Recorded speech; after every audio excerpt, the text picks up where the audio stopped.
দর্শক, সেগুনবাগিচার দুদকের প্রধান কার্যালয়ে ব্রিফ করছেন দুদক চেয়ারম্যান ডক্টর মোহাম্মদ আব্দুল মোমেন। আমরা এখন সরাসরি যুক্ত হচ্ছি সেখানে।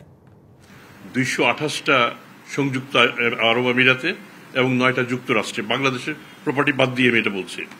এর মধ্যে 343টা বাড়ি, যার আনুমানিক মূল্য 73.15 মিলিয়ন পাউন্ড, বাংলাদেশি মুদ্রায় বলা যায় প্রায় 1025 কোটি টাকা। এইটা আমাদের জন্য এনসিএ ফ্রিজ করেছে এবং আমরা যদি ভাগ্যবান হই পরবর্তী সময়ে সঠিকভাবে মামলা মোকদ্দমা চালিয়ে হয়তো এটা আমরা আনতে সক্ষম হব আশা করি। টাকাটা বাংলাদেশি মুদ্রায় 1025 কোটি টাকার মতো। আচ্ছা, এটা ছাড়াও তার ব্যাংক আমানত $2.5 মিলিয়ন কিংবা বাংলাদেশি টাকায় 35 কোটি টাকার সমপরিমাণ সেখানে ফ্রিজ করা হয়েছে।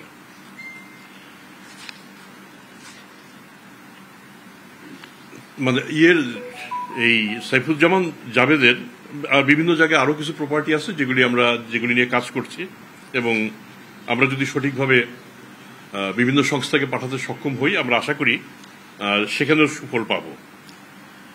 আমাদের মিউচুয়াল লিগ্যাল অ্যাসিস্ট্যান্ট রিকোয়েস্ট, যেটা MLAR, এটা আমরা যুক্তরাজ্য, যুক্তরাষ্ট্র, সিঙ্গাপুর, সংযুক্ত আমিরাত সহ বেশ কয়েকটা জায়গায় পাঠিয়েছি। তো আমরা ভাগ্যবান যে যুক্তরাজ্য প্রথম এতে সাড়া দিয়েছে। লন্ডন সফরকালে পাচার হওয়া অর্থ উদ্ধারে দুদক IACCC, যেটা international anti corruption coordination centre, national crime এজেন্সির সাথে আমরা বসেছি। পাচারকৃত অর্থ উদ্ধার সারা বিশ্বব্যাপী একটা জটিল কার্যক্রম। বাংলাদেশের এক্ষেত্রে অভিজ্ঞতা কম।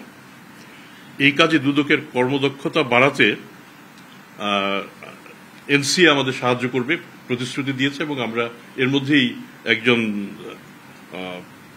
বলবো যে প্রশিক্ষক বলা যাবে আমাদের সাথে কাজ করতে শুরু করবেন। বাংলাদেশ ব্যাংকও অর্থ উদ্ধারের উদ্যোগ গ্রহণ করেছে। গভর্নর নিজে লন্ডনে এসেছেন এবং তার প্রতিষ্ঠানের সাথে সংযুক্ত বিভিন্ন প্রতিষ্ঠান এবং সংস্থার সাথে তিনি বৈঠক করেছেন। এ নিয়ে তিনি পৃথক সাক্ষাৎকার দিয়েছেন। তবে শেষ পর্যন্ত সম্পদ আমরা শুধু জব্দ করব এবং তারপর আনতে পারবো কিনা, এটার মধ্যে একটা সূক্ষ্ম রেখা রয়ে গেছে।